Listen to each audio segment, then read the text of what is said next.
Here we go. Episode 148 here with the great Bill Krueger, Root Sports, Rise Above Foundation. They got the Rise Above Golf Classic that is coming up Monday, June 24th. It's right around the corner at the golf club at Snoqualmie Ridge. You can log on to nativeyouthriseabove.org. Hello, William. How are you, sir? How was your weekend? Good, good. Lots of Mariner baseball.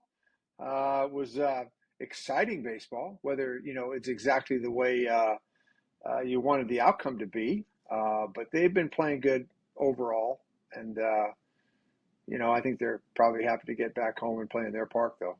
It was exciting baseball, and I know a lot of people are like, "Well, God, this would be really cool if these two teams played in the postseason." And all I could think about as a long suffering Mariners fan is like, I would chew off my fingernails if I had to sit there and watch that in a series. I mean, my God, the Royals, they don't stop.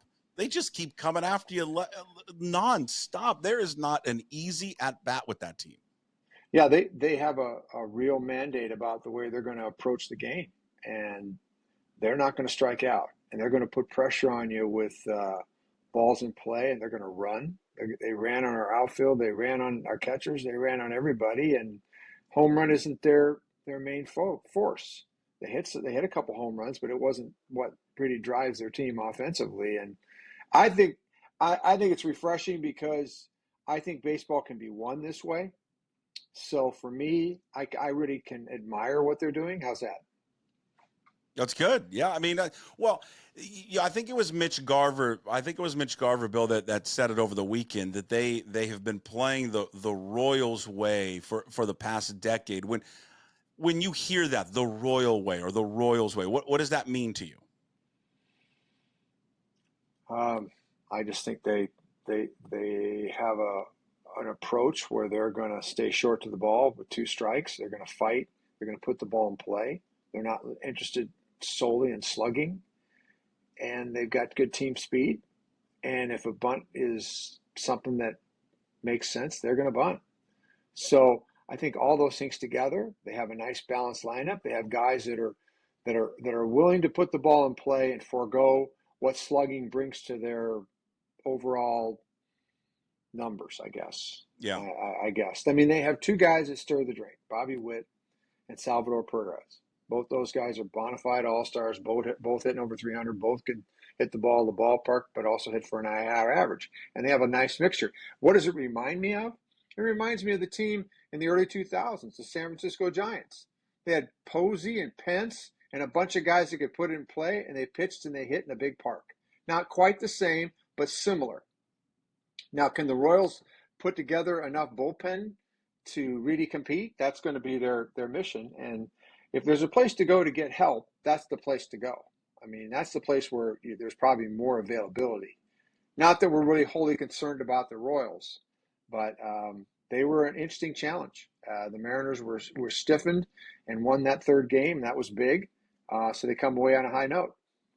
Why was Kirby effective on Sunday? And then we look back in the beginning of the series, not so much for Castillo on Saturday and then Miller on Friday. What did maybe Kirby take away for those first two games that he was able to execute that those two guys in the first two games were unable to do so?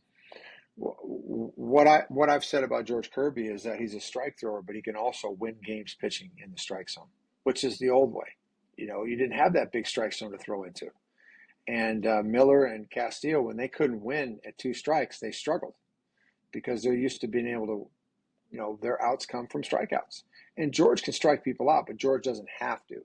George has movement and has control, and he can land pitches inside the strike zone that have movement, where the other guys depend on you swinging off the plate with them a little bit.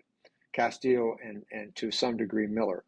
I just thought Bryce was a little bit off, but Castillo really depends on you swinging off the plate with him. Yeah. And the other thing Kirby did was he made a tactical change. He moved himself to the right-hand side of the rubber, and with that, he was able to create greater angle on the plate for his slider, and the slider was the money pitch. He threw it over 30 times. That's the most I've ever seen him throw it. Very effective pitch. Threw it early in counts, threw it for chase. But he has a two-seam fastball that he can throw in the strike zone and have success. Those two pitches really allowed him to work through the lineup pretty efficiently. The idea of moving to the third base side of the rubber, that's just not novel. But Yeah. every power pitcher should be pitching on their arm side of the rubber. I mean, if they're not, they're foolish. We'll just leave it at Well, that. go, but I mean, there's going to be someone that's watching or listening to this, and they don't know why. Why is that? Why is that a Well, key? Why is that a factor? just ergonomically, your arm is on that side of your body. And so when you're on the right-hand side of the rubber, that's the arm side of the rubber, you're creating greater angle on the plate. And it helps against left-handers and right-handers. And if you got a power breaking ball, why would you stand on the left-hand side of the rubber? Because that's going to take that angle away. Plus, you have a much greater chance of hanging a breaking ball when you stand on the other side. So you see a lot of different guys. I mean, sometimes we're getting technical here, but guys stand on the other side of the rubber maybe because they have trouble throwing the ball in the strike zone. So they're giving themselves a little easier angle to I throw got you. in the strike zone, or they have a bad delivery and they're thrown across their body, so they just move over and their cross the body stride puts them right down the middle of the rubber. That's $1 million pitching coach's decision. Terrible. Absolutely terrible. Throw across your body, you're going to get hurt. So, yeah, power, you should pitch on the power side of the rubber. Lefties on the left side, righties on the right side. There's a very rare guy that can step over on the other side. Maybe he's a submariner. Maybe he's Jamie Moyer and he's a contrarian. He's going opposite everybody else. But other than that, you should be pitching on the power side and get used to it. Get used to the fact that you want the angle and you have to work harder to command the ball in the strike zone. So that's what I think. Yeah. The okay, what did you take away overall from the series? I mean, is it, because it's a playoff preview, potential to be a playoff preview. What was taken away from how they performed against Kansas City, good and bad, Bill? Well, I think they got exposed a little bit. I mean, obviously their frontline two starters got hit around, and that put them in a position where they had to win by scoring. And they played a scoring game, both games, but yet they weren't able to win. They weren't able to overcome a bad start. And I think if they have Munoz, if they have Gabe Spire, maybe they get over the hump in those games. But their bullpen got a little exposed because they're just not that talented down there. When Matt Brash can't pitch for you, and you lose a Spire and you lose Munoz, then you're dipping deeper into your trough of guys, and you get a little bit exposed. So if there's for me with this club, it really, when you start thinking about what to do to make them better, is more help in the bullpen. Yeah. Well, what about, have you seen back in spring training? Did you see the Evans kid at all? You recall him that they're going to bring up and convert him into the bullpen here soon? No, I did not. I did not see him. I never down at spring training. So Yeah. I'm as it's just like I'm a fan when it comes to the minor leagues, because Are you intrigued by that though? Because it's something what they did with Edwin Diaz, all right, and then they did it with Brash, and it appears that they're going to do it with him as well. Not ruling out that he could go back to being a starter, but God, every time they seem like they do this, any organization does this. Once they go to reliever, it just seems like they stay at reliever. Yeah, it's a sign that maybe they're going to shortcut his development. We've seen it happen before with other pitchers. I mean, Brash is a classic example. A little more patience. Maybe you have an elite starter, had a little more polish to his game, work on his changeup, pick one breaking ball, a little more fastball command. You have a guy that might be as good as the guys they have. I mean, they and to me, that would have been, I would have been worth the time for me. Yeah. To take the time with Brash. And for this guy, I haven't seen him. What kind of assortment he has? Does he have the kind of makeup to pitch through the lineup 3 times? Oh gosh, the three times through the lineup. Oh my gosh, that's so difficult. That's so what a hard thing to do. Yeah. And anyways, yeah, the 3rd time through the lineup, I hate to even use that phrase, but you have to have a complement of pitches, some contrast. You have to have fastball command. And they're going to move him to the bullpen and take advantage of the plus side of his skills. So they need more talent down there. So I'm not surprised they're doing that. The market is still sorting itself out, the haves and the have-nots, and who's in and who's not. and you have to be patient for the market to kind of come to you in regards to what's going to happen in the next 45 days. Yeah. What the bad news that came out of the weekend? I do want to get to some good news because I thought there was some Yeah, plays, some guys that yeah, was great. I thought Bliss looked yeah, great. I thought yeah. Locklear was cool to see yesterday there make his debut. But the reason the bad news why Locklear is here is the injury there to Ty France. And God, Billy, he was just starting to come on too. You know, he Yeah, was he starting to had a put good together a month of nice, successful May. month. Yeah, Yeah. yeah, he had a good month of May at like 280. He's hit 7 home runs. He's getting on a base at a 330 clip. I think he's hitting close to 260. And for a team that doesn't have a lot of all fields hitting, that doesn't have a lot of on base percentage, that's important. He's an important player in the middle of the lineup because they have a lot of all or nothing guys, right? So, so it hurts, and he's a solid defender. Um, he's not out. 10-day IL. He's not out for a long time. I think this is a tolerable play when it's tolerable. When it's tolerable. This isn't something that I think lingers. But it's a strange world, right? What if Yeah. this big cat hits? When are you going to do then? What if this big cat goes out and hits 370 in the next week? I don't know. I'm just saying. If Locklear has some success, I mean, he doesn't. France does not lose his spot, but and maybe you just take a breather and he goes back to AAA. But you now know that perhaps this is a guy that's going to start to be a more permanent factor for you, and you have to think about how to accommodate that situation, right? Yeah. Were you surprised they did it and didn't just try to piecemeal it together for a little bit, with options over there at first base? Well, I think they've been waiting to show off their minor league system. The kids are trying to develop on the offensive side, and they truly felt that this young man was ready. Um, it's hard to know what they're looking for in regards to when guys are ready to play, and whether you care about their clock. That's another thing. Starting a guy's clock, you give him days, and he gets closer to arbitration a lot faster. And that's why a lot of people are a little hesitant to start guys too soon, Right. because they're playing that game against the clock, the money clock. Yeah, I don't know. There was one part of me I just thought, well, maybe they'll just try to piece it together with some of the guys that they Right, have. Obviously, right. Raleigh over there, Moore could play over there. I mean, they've never given a first base glove to Haniger. Maybe that would have been an option, but they've seemed to be immune to that. Garver has taken stuff over there, but now they seem to like Garver being the backup catcher. We'll get to what does that mean for Sevi Zavala Right. with his development. Now we brought this up last week. So after you were on, we were talking to Divish about Vlad Guerrero. What would it cost to get Vlad Guerrero? Now, the price tag is going to be very high to go get someone like Vlad Guerrero. Would you be interested in them pursuing Vlad Guerrero Jr. if he were available? I guess you'd have to look at it. He's not my favorite choice. I think he's got a weight problem. His numbers have declined. I think he's got a lot of fleas. I don't like him personally. Well, I don't like the way he plays. He doesn't run the ball out. I have a problem with that.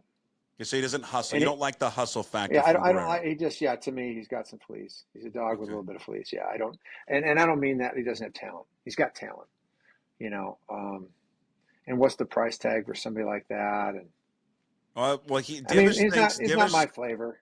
Yeah, Divish said Colt Emerson, Harry Ford, another low level, and then another low level prospect. Yeah, I'm not on for that. You're just not a Guerrero fan. Even if they could get him for free, you'd be like, nah, hard pass. Yeah, he's not my favorite player. I just, Yeah. I get that a little bit of that Cano vibe from him. Okay. It's just not my guy. Somebody else, pick another one, not him. Yeah. And Colt Emerson is supposedly like he's the deal, man. I don't know if you want to get rid of him, from what I understand, but I'm blind to these players. Yeah. I know the players that the Mariners are talking about now. They really are starting to get some real players. Mm-hmm. They don't all pan out, Puck, but they're getting closer to that. The problem that they've had is that it's like we wait for these kids. They're coming, and by that time, all the magical pitching is gone. Right? Well, yeah. I mean, I just right? You have to here's choose between Logan Gilbert and Kirby. Which one are you going to give money right. to, and which one aren't you, or whatever? I mean, it's the moment. right? Yeah. And then the kids are in AAA and they're great and they're projecting off the charts and it's exciting. We're developing offensive players and that's great. It makes sense because it's hard to get players that are offensive players to come to our park, so therefore we should be developing offensive players. I get all that, but there's a certain amount of timing here. Or you could just say we're not in that. We're not in that, but we are. Division's soft. We're sitting in first place, and to Divish's point, chasing Vlad Guerrero, I guess I don't know where he is contractually. I haven't even looked. But he's got one more year of arbitration, and then it'd be a free agent. So you factor that in because he's, can you re-sign him? Can you re-sign him after next season? Would be a big factor. And again, we don't even know if he would be available. The Blue Jays are on the record of saying he's not available. I guess when I go back to the prospects with Colt Emerson, I just get tired of always hearing we can't trade this guy because he's a can't miss prospect. There's there's nothing ever. There's never been a can't miss prospect. Never in the history of the sport. Right. Okay, this is revisionist history after the fact when you say, well, Griffey hit or A-Rod hit and they were a can't miss prospect. Well, you say that after the fact when who else wasn't a can't miss prospect? Jared Kelnick. Who else wasn't a can't miss prospect? Victor Robles. Victor Robles was ranked higher, by the way, higher than Juan Soto in their organization for the Nationals. Yeah, I think you're right, and we used to call them suspects. You're not a prospect. You're a suspect. You don't become there's no such thing as a prospect. You get to the big leagues, you prove your mettle, and then you're a player. Until then, the jury's out, right? Yeah. So I'm with you on that. And to watch guys, you need to have the eyeballs on them. Some of the publications and some of the stuff that's written is everybody's got tower power. Everybody throws 100. Everybody's got unhittable breaking balls. Everybody runs like the wind. I mean, they all do, right? Yeah. But they're not nearly that many of them pan out. So maybe we need a little bit of a dose of reality when we look at these guys, right? Yeah, but I get excited. I see all the highlights and the clips, especially in today's social media age, where you see more of these clips now, and you see the highlights of these guys, and you're like, oh my God, that guy looks like he's an absolute stud. So I get the excitement from people. The one guy that not that I was not excited about Ryan Bliss, and not that he was not he wasn't an afterthought in the trade when they made the trade, because there were people who said, oh no, this guy could be pretty good second baseman. And then you see him a little bit, you read about him. Not a big guy. Defensively, he's okay. He's not great. But, he looked fantastic against Kansas City defensively. There were so many plays he made great. Yeah. He made 3 stellar plays. He made the absolutely. 2 plays across the middle of the field, the Roberto Alomar play, and then he had the 1 play on the swinging chopper in the 8th inning that was a need to get him out play, and he made the quick let it go on the run. So he's very athletic, and he's proven he can turn the double play. When he first came up, he was so careful. He was fielding balls like, learning how to field balls. That's how. And he then was doing was he doing the alligator like kind of. Yeah, kind of. I'm kidding, but he was very careful. And now you're starting to see him relax a little bit and play. Seems like a great kid. He obviously has got some tools offensively. Hit a ball 420 feet. The question can he consistently put the ball in play? That's what we haven't seen yet. Right. Can he do that? He can certainly run. He runs like he runs, and so there's a lot of positives there. I think it's exciting to bring a kid in like that, and certainly Locklear too. Locklear to me, he took after Reagan's kind of abused him the first time up. After that, he had a much better bat against Reagan's the next time up on the breaking ball, and then he hit another breaking ball for a double. And he played okay at first. A couple of nice plays over there. He's not. He's a little bit of a dancing bear over there, but he's got some zoom. That's for sure. Okay, so then this is the the $1 million question. We do this all the time, all right? And this is our bread and butter. This is our bread and butter. Okay, let's say Bliss continues to play pretty well like he is. Okay. Well, what do you do when Polanco comes back? Polanco has not been good.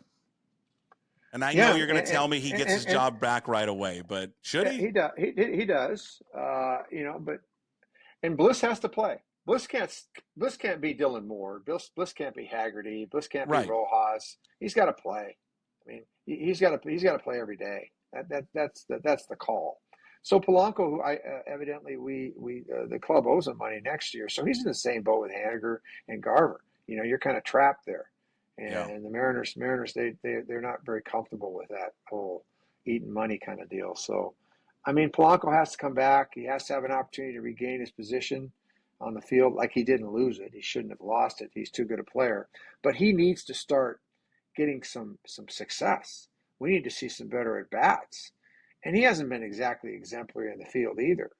He was punching out an epic clip. He was struggling, right? Yeah. The proof's in the pudding. He's going to have to come back, and he's going to have to play, and he's going to have to play better. The club needs, and knowing that Ryan Bliss can play, they've got that card in their back pocket. And then you start waltzing your way toward the deadline, where you're thinking about whatever you're doing to band-aid the bullpen, whatever you're doing when you're thinking about prospects, and then you're thinking about the deadline, and you're just kind of weighing everything out as they move forward, and they're sitting in a good spot, right?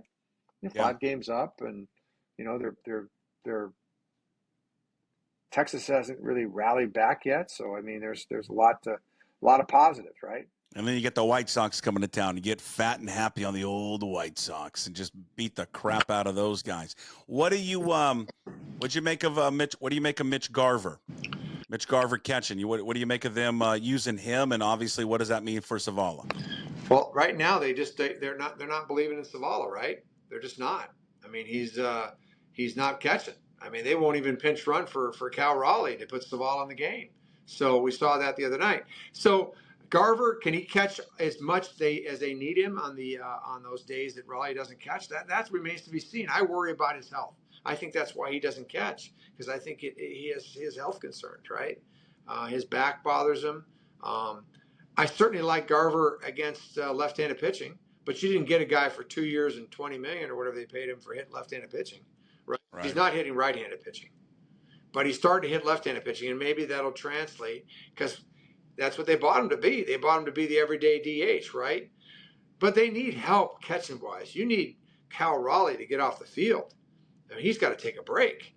I mean, he's getting beat up out, and it's affected his offensive numbers. He's going to play the majority of the games. He's very tough. He'll never complain, but you need to get him off the field. So I don't know what that answer is. Zavala didn't play very well. That's the truth of it. He didn't catch very well. He didn't hit very well. It just hasn't worked. And I'm not, saying he can't do that, but the club's made some real calculations at this point, right? Because we haven't seen him. He's been invisible. So I don't know what that means. Yeah. Well, it just seems like they got to move in a different direction. They've got to find some help there for you're right with Cal, and then Zavala is just not. I mean, he's just taking up a roster spot. Yep. All right, get fat and happy this week against the White Sox. Beat the crap out of them. I don't think the combined runs scored in this 4-game series, it may be, 20, maybe 19 and a half, maybe less than that. Who knows with these two offenses. Before you go, the Golf Classic, Monday, June 24th, Golf Club at Snoqualmie Ridge, nativeyouthriseabove.org. How are we doing on that? Do we need more tee times, more slots open? What do we got? I would say at this point, we're probably 8-10 spots left, 2 teams and some change. That's all we have left. So if you have an interest in playing, please reach out to the link that Puck has on his website, or you can go to our website that Puck's read off and get connected with us and join us. Star-studded event, first-class event, lots of fun prizes and great food and a great course and a great mission, which is to mentor Native youth. And Good. I'm so happy that Jason, you've given the opportunity to continue to talk about our mission. There it is. Bill Krueger, Roots Sports, episode 148 in the books, Rise Above Foundation. Bill, we'll talk to you next week. Thank you, sir. All right, man. Thank you.